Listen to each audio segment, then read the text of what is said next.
Les gars, l'équipe de France 2026 est plus forte que l'équipe de France 2018 et est plus forte que l'équipe de France 2022. La vérité, hein, ça fait... Je crois qu'on n'a jamais vu ça même. En fait, il y a tellement de qualité devant qu'il n'y a aucune équipe au monde qui peut tenir 95 minutes face à cette attaque. C'est pas possible. Cette équipe est beaucoup trop forte et il y a beaucoup trop d'individualité. T'es un défenseur, tu peux pas tenir 95 minutes face à Olysée, Mbappé, Dembélé, Barcola devant toi. Là, c'est très simple. Ils vont aller chercher la Coupe du Monde, ils vont la ramener à la maison. Mais comme ça, facilement, genre il y aura pas besoin de forcer. C'est trop fort, c'est trop fort. C'est inarrêtable. Il suffit que tu te déconcentres. Une seconde. Il y aura un appel, il y aura une passe dans le trou, c'est fini. But. Olysée, mais c'est qui? Qui est-il? Ce qu'il apporte dans le jeu de l'équipe de France, c'est trop. Sa qualité technique, sa vision de jeu, sa qualité de passe, son culot. Juste lui seul. Déjà, c'est dangereux. Associé à un Mbappé de la Coupe du Monde. Un Mbappé en mode R9. Non, là, il faut dire les choses. Mbappé, il est en R9 à la Coupe du Monde. Je sais pas quelle préparation physique il a fait, mais tu sens qu'il est en pleine forme. Il va trop vite, il se retourne vite, il bouge vite, tout vite. Et à ces mecs-là, tu rajoutes Dembouz, le ballon d'or. Il peut aller à gauche, il peut aller à droite, il peut aller dans l'axe. Il peut passer, il peut tirer, il peut dribbler. Et puis, imaginons, le match est serré. Sur le banc, t'as Désiré Doué, t'as Ryan Cherki. Qui peut arrêter cette équipe? Personne. Et c'est pour ça que je vous dis, l'équipe de France 2026 est meilleure que l'équipe de France 2022 et 2018. Même s'ils sont moins forts défensivement, même s'ils sont moins forts au milieu, ils sont tellement plus dangereux qu'en fait, tu peux rien faire. Tu vas encaisser 2, 3, 4, 5 buts par match à chaque fois. À partir de là, c'est l'équipe qui veut le plus de buts qui gagne. Et cette équipe de France, elle est partie pour mettre des tarifs à tout le monde. C'est trop fort. Ils vont aller chercher la Coupe du Monde. Ils vont prendre leur revanche contre l'Argentine en finale. Et puis là, il y aura une 3e étoile, tout simplement. Donc il devait pas jouer? Vous vouliez le retirer du 11 avant la Coupe du Monde? Visiblement, on a tous des yeux, mais on ne voit pas tous les mêmes choses. Kylian Mbappé est à une unité de devenir le meilleur buteur de l'histoire de la Coupe du Monde. Léon Messi surveille bien tes rétros. Une victoire large de l'équipe de France soldée par un doublé de son capitaine, dont il s'est d'ailleurs empressé de célébrer son premier but avec son sélectionneur qui vient de perdre sa maman. Débordant et percutant sur le côté gauche, via son incroyable rapidité d'exécution, Kylian Mbappé va réussir à surprendre les défenseurs. Ainsi, dans la surface devant tous les Suédois, venir inscrire le premier but des Bleus et montrer le schéma défilé à son équipe. Celui-ci récidivera plus tard dans le match pour le 3-0, toujours comblé par son incroyable association avec Olysée. Il arrive définitivement à le trouver de partout, encore une fois, quand vous voyez ça. Le dernier geste de Olysée qui fait le maximum d'efforts pour envoyer cette passe. Ainsi trouvé Kylian Mbappé, qui s'était lancé en profondeur dans la surface adverse, vient inscrire ce 3-0 pour tuer le match. Hormis sa capacité de finition et de son leadership, aujourd'hui Kylian Mbappé était aussi incroyable sans le ballon. Ses déplacements étaient tout simplement juste incroyables. Et clair et net qu'en continuité, on a retrouvé la meilleure version de Kylian. Aujourd'hui, Kylian, dans cette édition de Coupe du Monde, c'est 6 buts pour 2 passes D. Aujourd'hui, Kylian est à une unité de rattraper Lionel Messi et de devenir par la même occasion le meilleur buteur de l'histoire de la Coupe du Monde en seulement 3 Coupes du Monde jouées. Il est clair et net qu'en continuité, Kylian Mbappé pourrait devenir un formidable ballon d'or cette saison. Le Real Madrid, qu'attendez-vous pour signer ce joueur? On a besoin de ce joueur au Real Madrid. C'est le meilleur joueur du monde. Kylian Mbappé, équipe de France, oui, c'est le meilleur joueur du monde. Par contre, la version qu'on a au Real Madrid, ça, j'en veux pas. C'est quoi ce joueur de dingue? Tout ce qu'il entreprend, il réussit. Il est trop intéressant dans ses déplacements, dans ses appels, dans tous ses mouvements. Il est tout le temps dans les zones chaudes, dans les zones où il faut être. Devant le but, c'est un tueur à gage. Et puis faites-moi ce duo, hein, parce que Kylian Mbappé avec Michael Olysée, c'est pas le même joueur. Michael Olysée à la baguette, c'est dingue. La balle, il l'envoie où il veut. Il est passeur décisif sur le but de Kylian Mbappé sur le 3e. Il est aussi passeur décisif sur le 2e. Cette équipe de France fait trop peur. Devant, ça va trop vite. Devant, c'est trop fort. Ils ont des joueurs capables d'éteindre la lumière à tout moment dans la rencontre. On a vu la retournette de Michael Olysée en première mi-temps qui finit sur le poteau. Elle est somptueuse. Même si t'as pas un Dembélé à 100%, tu vas avoir un Michael Olysée qui va faire le boulot. Pareil, si Kylian Mbappé n'est pas à 100%, Dembélé peut faire le boulot. En plus de ça, t'as du Barcola, t'as du Doué, t'as du Ryan Cherki sur le banc. Sérieusement, l'équipe qui va réussir à sortir ça, faut leur donner la Coupe du Monde direct. Parce que eux, ils sont injouables. Ils sont terrifiants. Il n'y a pas d'autre mot. L'équipe de France est terrifiante. Victoire de l'équipe de France face à la Suède. Le récital auquel on vient d'assister, c'est méchant. En fait, ce soir, il y a trop de trucs à dire sur trop de joueurs. Là, ils sont dans un jeu vidéo, en fait. Ils font ce qu'ils veulent. Lui, je sais pas à combien de buts il va terminer la compétition. Lui, il est complètement fou. Lui, comment t'es nonchalant et tu joues comme ça? Moi, je sais pas, en fait. Là, ce soir, ce que j'ai vu, je sais pas. Les trois, ils te font des combinaisons sur corner. Mais ils s'amusent en fait. Alors ok, en face c'était la Suède. La Suède c'est pas ouf du tout. Mais les gars quand même, il y a des certitudes dans cette équipe de France et à tous les postes en plus. Quand tu vois Dayo Upamecano, j'arrive avec une vidéo pour lui, vous inquiétez pas.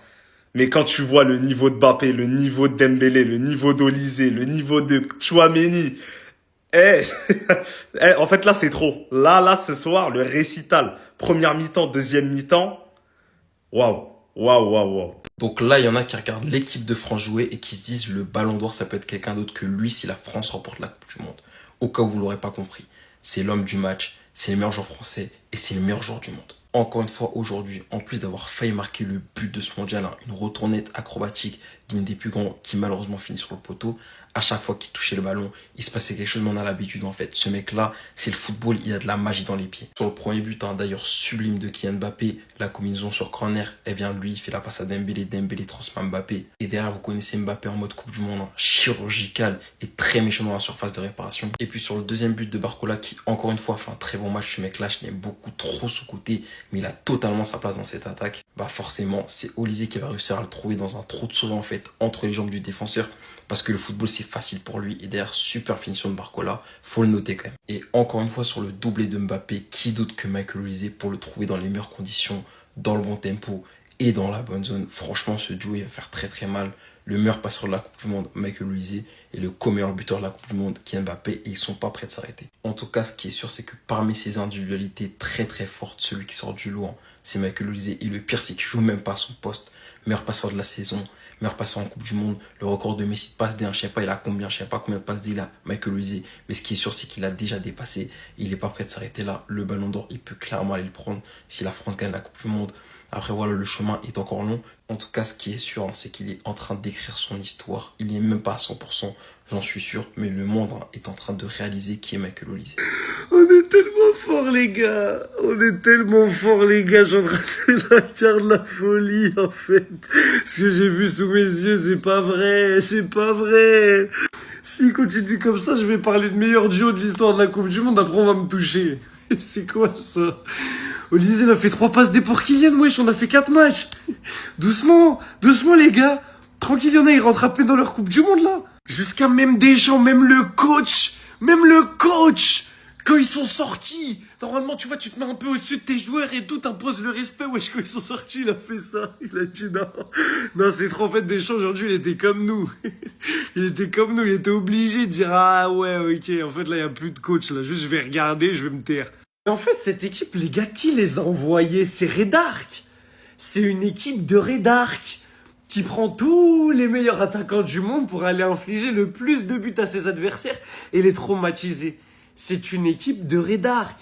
C'est pas une équipe normale. Ils ont pas le droit. Ils sont pas inscrits comme tout le monde sur les papiers normaux. C'est impossible. Il y a une magouille quelque part. Il y a quelque chose. Bravo pour l'exploit, les Paraguayens, vous avez fait rêver du monde hier, vous étiez là, vous avez fait rêver les gens, mais vous allez goûter. En fait, cette équipe, j'ai l'impression qu'en fait, juste quand t'es sur leur route, elle t'écarte comme ça et elle continue. Toi, tu vas être écarté, toi tu vas être écarté.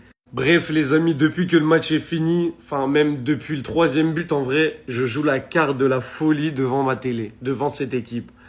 Et en vrai, de vrai, pour moi, les favoris à la base, c'était l'Espagne. Ensuite, à l'issue des phases de poule, c'était l'Argentine, mais il va falloir se lever très très tôt pour nous sortir l'équipe de France, parce que là, ce qu'ils sont en train de proposer, waouh, non mais faut arrêter. Alors ça, c'est la réaction de Didier Deschamps lorsqu'il a fait sortir Kylian Mbappé. Dites-vous qu'il y a trop de choses à dire à propos du Français. Déjà, c'est le meilleur buteur en phase finale de la Coupe du Monde. 10 buts devant des Ronaldo, des Just Fontaine et même Pelé. Ensuite, excusez du peu, mais il devient le 2e meilleur buteur de la Coupe du Monde en dépassant définitivement Miroslav Klose. Il est plus qu'à une unité de Lionel Messi. Et il est clairement le meilleur buteur de cette Coupe du Monde puisqu'il a 2 passes décisives et Lionel Messi, il en a 0.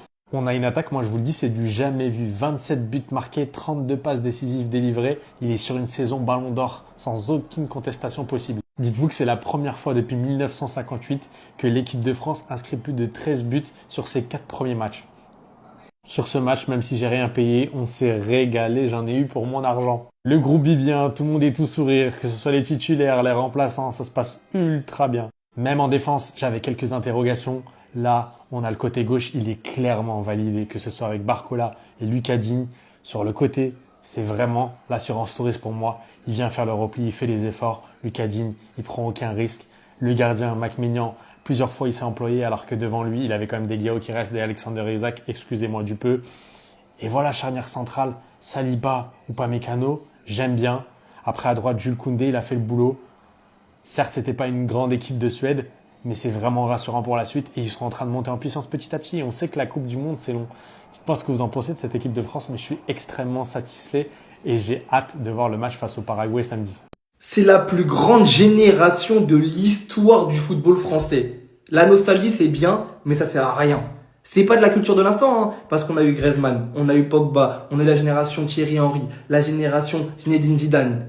Mais cette génération-là, composée de Mbappé, Olise, Dembélé, Doué, Barcola, Cherki, j'en passe, c'est ça la jeunesse dorée. Quand Guy de Besbar il dit, c'est la jeunesse dorée, c'est eux, et c'est la plus grande génération de l'histoire du football français. Quand dans ton équipe, t'as un mec qui joue comme Luffy, en Gear 5, il joue comme Luffy, il réfléchit pas, il est là pour s'amuser, il t'envoie des ciseaux, ça comme, ça passe pas derrière, il t'envoie 2 passes D, une passe D de génie. Qu'est-ce que vous voulez faire? Quelle équipe va venir tenir tête à l'équipe de France? Quand même Bradley Barcola arrive à briller en équipe de France, alors qu'au PSG, on le critique sans cesse sur des magnifiques passes D d'Olise, encore une fois, même Barcola brille, c'est la jeunesse dorée. Et quand dans ton équipe, t'as le meilleur joueur de l'histoire de la Coupe du Monde, et qui est Kix, 3 doublés en 4 matchs, 6 buts, c'est sa compétition. Quand t'as tout ça, quand t'as le ballon d'or Dembélé, quand t'as Désiré Doué, quand t'as Cherki, quand t'as un milieu Rabiot, Koné sur le banc, Tchouaméni, quand t'as une défense Upamecano, Saliba, quelle équipe va venir rivaliser avec cette équipe de France? J'espère que toutes les sélections, sans exception, elles avaient leur télé allumée ce soir. Et c'était le cas, hein. Ils ont peur de nous. Ils ont tous peur. Et là, ce soir, ils ont compris le message. La meilleure équipe du monde, c'est nous. Cette Coupe du Monde, elle est pour nous. Ramenez-nous qui vous voulez. N'importe quelle sélection. On part du Paraguay, ramenez-nous l'Espagne ou l'Argentine. Il n'y a aucun souci à se faire. La meilleure équipe, c'est nous. Il n'y a rien à gratter pour eux. Juste qu'ils profitent de leurs derniers jours.